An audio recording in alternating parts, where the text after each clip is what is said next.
Hey everybody, welcome to the channel. I'm here again with Jason Fletcher from All Things Overlanding. Thanks for joining us, Fletch. Yeah, sure. Thanks for having me. Yeah, so we're just going to chat about a few things today that are interesting to us. One topic that we're going to chat about is the dumbest things we've done so far, overlanding or working on our rigs or whatever. Like, we're going to try to keep it to three. I think the list will probably be very, very long, at least for me. Let's jump into the dumbest things that we've done. Fletch, what's one of the dumbest things you've done so far overlanding? So there was a really dumb thing that I did a couple of years ago. I went on a trip that was about 11 hours from home. I was in West Virginia. I live in Indiana. And so I was a ways from home without any sort of like backup. Like if my truck exploded on the side of the road, like I was just either going to pay thousands of dollars to tow it home or leave it, I guess. So, but we were in West Virginia. It's super hilly. We were basically in the Monongahela National Forest and kind of in and out of that and going up and down mountains. And it never occurred to me as we were in this really hilly section to like, my truck's an automatic, but and I'm familiar with, I love manuals and I can use my gears in my automatic. I noticed to engine brake and stuff, but I wasn't doing any of that because I was just like, yeah, we're fine. We're moving around on a road. We're in between trails. And all of a sudden on the CB, I hear somebody behind me go, "Hey, Fletch, your brakes are on fire." And I was like, what? And he's like, "Smoke is pouring out of your rear passenger side." And I was like, "Oh crap." And I pull over and I mean, I kid you not, it reeked. And I got out of the truck and I'm not talking about like, it was hot and there was like a little bit of steam coming, like it was like white smoke pouring off the passenger rear rotor. So just the brake pads just got super hot, or did they wear out? Actually, the rotor and the pad, like the whole thing was just, they were red hot. Whoa. And like I literally was digging through. I had brought like a fire extinguisher from my house, so like a big fire extinguisher from my house, because I was like, just in case.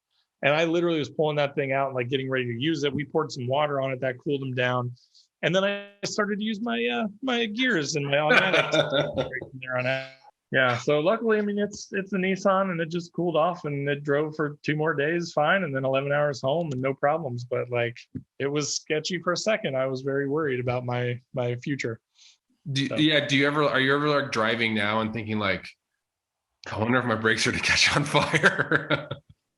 No, well, I mean, again, like it was, now that I look back on it, I don't know how it never occurred to me that like I was definitely putting a lot of heat through those brakes, because it was like up and down and up and down. I mean, look, switchbacks and all kinds of crazy stuff. And like, I knew that they were getting hot, but like I've done some autocross and stuff like that, but it's a different situation. Like I just felt like I was just driving around. Like I didn't feel like I could possibly heat them up that much, but you can. So be careful. Yeah. So that was mine. Nice. What's yours? Go with yours.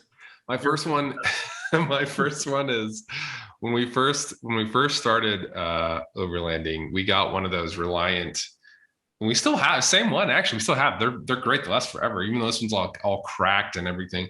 Those Reliant 3-legged stools, the toilet stools. No one likes to talk about like going to the bathroom out in the woods, but it's an essential. It's just like your bodies need to do that. So we got this thing, and so I have a daughter, I have a son. He doesn't use it very much, and I have a wife. And so we didn't really know or took the time to educate ourselves on the bags that go into those things. And so we thought, okay, here's what you're supposed to do. You're supposed to fold this stool out and then dig a hole and then go to the bathroom in the hole and then fill the hole back up, right? So I would dig these massive holes, and the hole was so big, like sometimes like I would have to dig it over again because like the legs weren't wide enough. You know what I mean? And then like, not everything gets in the hole.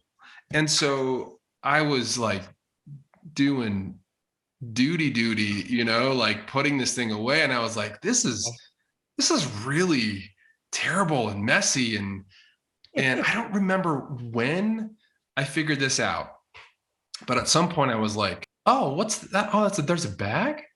Oh, you put the bag in the chair and then everything goes in the bag.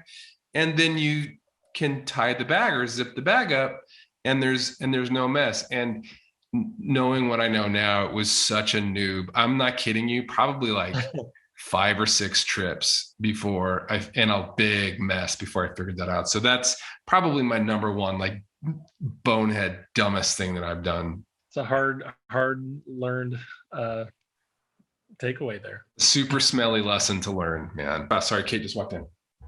Kate, you're fine. Hi, Kate. Hi. Don't blame me. Kate just heard the story I was telling, and she wanted to say, she goes, "Don't blame me for that.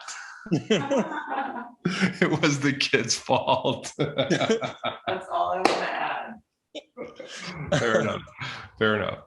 I think she was saying specifically, like, any of the stinkiness, or yeah, it wasn't me. That's very true. That's very true, by the way. Yeah, that's why I blamed it all on my kids. So.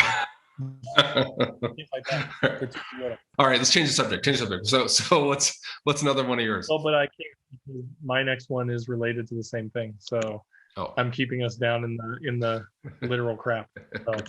So, mine's not actually gross. Mine's not as gross as yours, but I've been on, probably now in the last like 4 years, I've probably been on something like 75, 100 trips. And a lot of those are like one-nighters or two-nighters, camping trips in the national forest more than overlanding trips.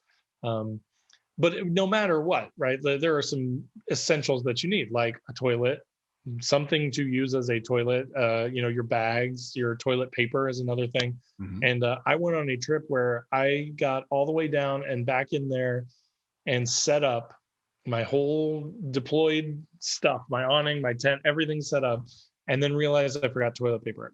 Ooh. And I had my 8-year-old with me, and actually both my kids were with me on that trip. And I was like, somebody's going to have to poop. Like, we're going to have to poop. And like, we're going to have to be using leaves or something. But luckily, we're meeting some friends.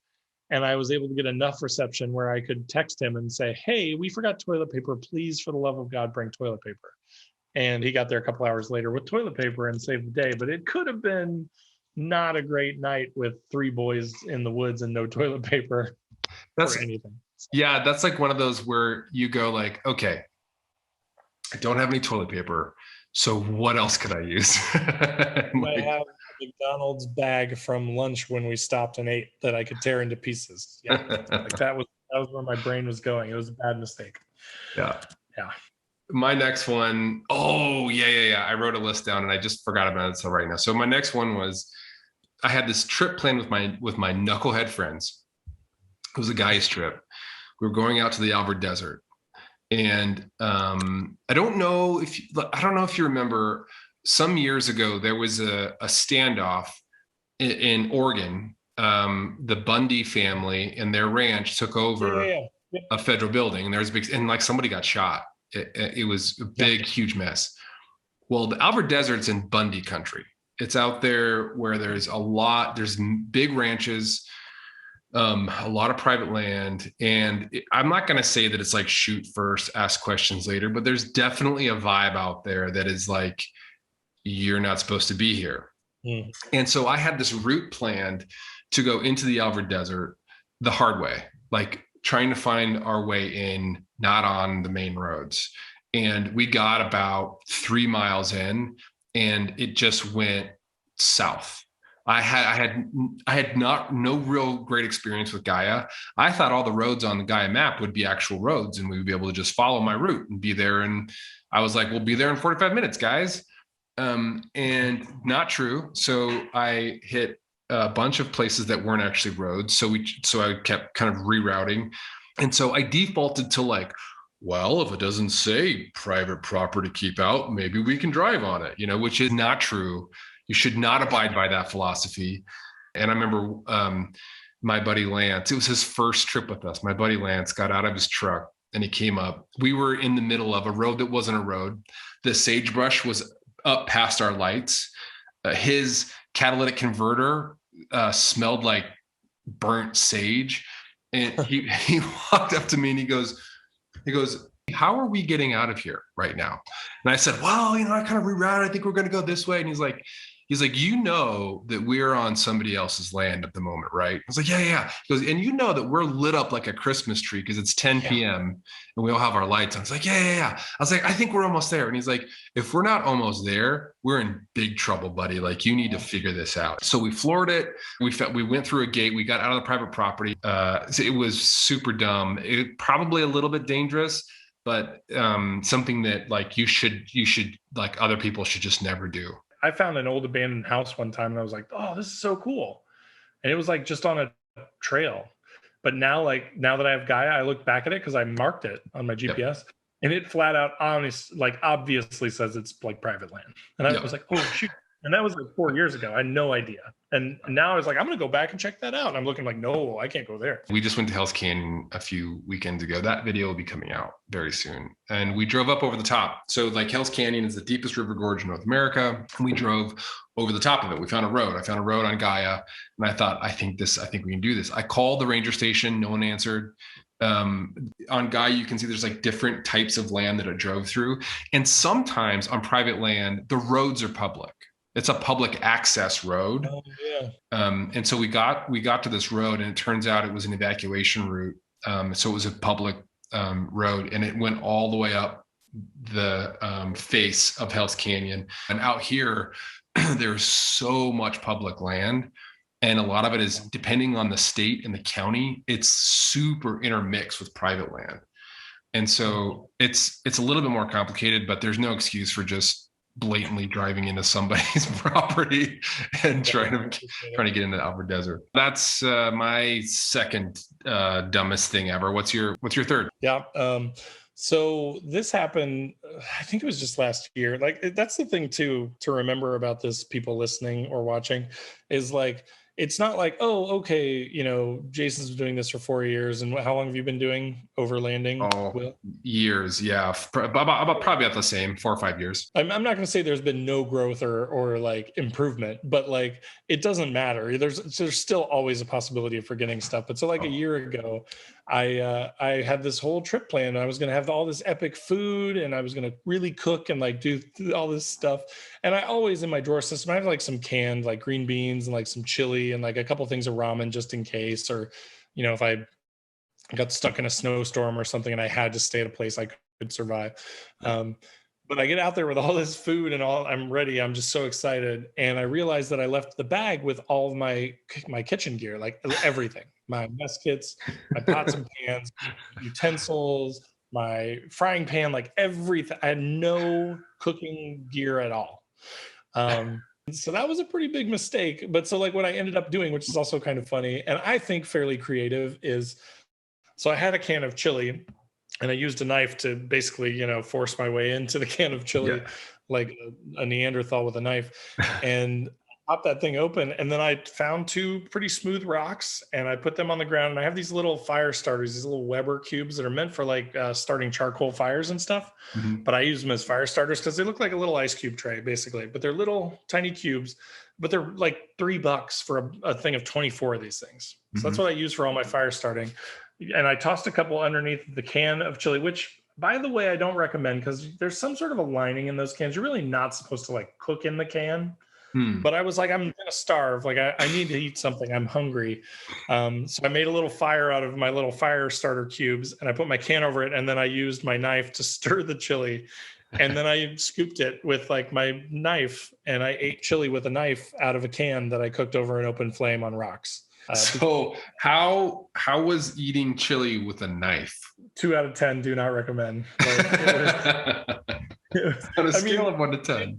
Okay, but yeah, you're not getting like a big scoop or anything like that. I am, I fancy myself like a mountain man, I think, that doesn't live anywhere near any mountains, but like, I'm not afraid of the knife. I didn't cut myself or anything. Like I'm very capable with my knife, but like, I was just like scoop a little bit and you're right. Let's like lick both sides of it off, and then you get another scoop. Just deal with it, Well, and I was in a spot where I had just the barest like bit of reception. And I actually like called my wife and was like, you're not going to believe this. Like I brought all this food and I can't eat any of it. And I'm cooking chili in the can over a fire starter and I'm using my knife to eat it. And she was like, "You're an idiot." And I was like, "Yeah." Sad to say, Kate's has used very similar words. Yeah, I mean, they're right. Like Yeah, I they're don't not know. wrong. So, They only yeah. call us idiots because we're doing idiotic things. Right. And that's part of the, but now we're talking about it. Now I have a story. Like if it didn't happen, then I wouldn't be talking about my great meals that I had probably. So Right. yeah, that's mine. What's your third one? Okay, my last one is it was just recent. So like the dumb never ends. It just happened. Right. I haven't gotten any smarter. We were staying at this really wild lake that we got into. I don't think anybody had really been up there yet this year. Super beautiful, deep in the Hell's Canyon recreational area, kind of wilderness area. And we had beautiful lake. We set up this camp. The rigs fit in there perfectly. And there's like trails. There was a trailhead close by. We could kind of go hiking and stuff. It was really, really neat. It felt very wild. Lots and lots of animals, deer walking through camp, many different times. And so that night, everyone was about to go to bed, and we hear this like, Rah! It's like scream, like, Rah! It's like, what is that? And we're like, oh, that's a mountain lion. That's absolutely a mountain lion. Okay. So now we know there's a mountain lion there. Maybe we should go to bed. And so we start to get our stuff together and go to bed. I walk down to the lake to fill the bucket up with water to put the fire out. And I hear this in the lake, like something big stepped in it and like waves were moving. It's like, holy cow, what is that? So I was like, oh, okay. I don't know. And then I hear it again. It's like, okay. Let's put this fire out. Let's go to bed. I'll get my bear spray. We'll just be safe in our tent because hopefully nothing knows how to undo a zipper. And so we go to sleep. Wake up the next day, everything's fine. And I get home the next day or a few days later, and I start reading up on mountain lions. I'm like, okay, we heard of mountain lion. I know it's mountain lions. So first I Googled like, what do they sound like? And I saw some YouTube videos of mountain lions screaming. Definitely a mountain lion. And by the way, the big thing in the lake, we tracked the next morning. It was a moose. So there's like big moose hoof prints everywhere. Like two very grumpy animals. And so I was reading up on what to do. And it very, very, very clearly says, like, if you're at camp and you see a lot of game wandering around your camp, like deer, you can bet that there are mountain lions there as well, because they are prey, right? And they will prey on the prey. And especially if you're near a water source, you should be very wary of mountain lions. And one thing you should never do is let your kids just wander off. And the kids had free reign. We were like, where did they go? And they were gone, probably, quarter mile, half mile down the trail. The dumb thing was that we were unaware of the mistakes that we were making. So I don't think we actually did anything wrong. Like the dogs with the kids, which probably would have helped should there have been a mountain lion or something. They had whistles, like if there's an issue, they could have they know how to blow on their whistles. But we were like, look at all the beautiful deer, look at the beautiful lake. And we never thought, oh, maybe we should be aware that there are there's predators out here as well. And maybe have some more rules for the kids or something like that. So that's my last dumb thing that we are making serious corrections on. It happens, to your point, I feel like that's pretty frequent, where it's not so much that that you're not supposed to do it and you're intentionally being daft, but it's that you just don't know any better. I don't have any mountain lions here, so I have no idea how to behave around them or what to do. I'd probably try and pet it and make it my pet. So. I guess the lesson here is that we're always learning. Yeah. Thanks, Fletch. Thanks for talking about all this stuff. We went through a lot of stuff in this episode, and it's just so fun to kick these ideas back and forth and chat and share our experiences together. So I just want to say to everybody, if you haven't been over to Fletch's YouTube channel, it's All Things Overlanding. He also has Instagram account, Facebook. He has a really great podcast. And so if you haven't been over there, do give him, go check him out. Somebody just did this. Somebody just was like, hey, I just went over to your YouTube channel, Fletch, and it's incredible. I just saw a comment from our last episode. And so I encourage other people to do that. I certainly go over there all the time. And let's do this again. Let's do another one. Oh yeah, for sure. Definitely. Great. Thanks. Okay. Thanks for being here. Thanks for watching. We'll see you next time.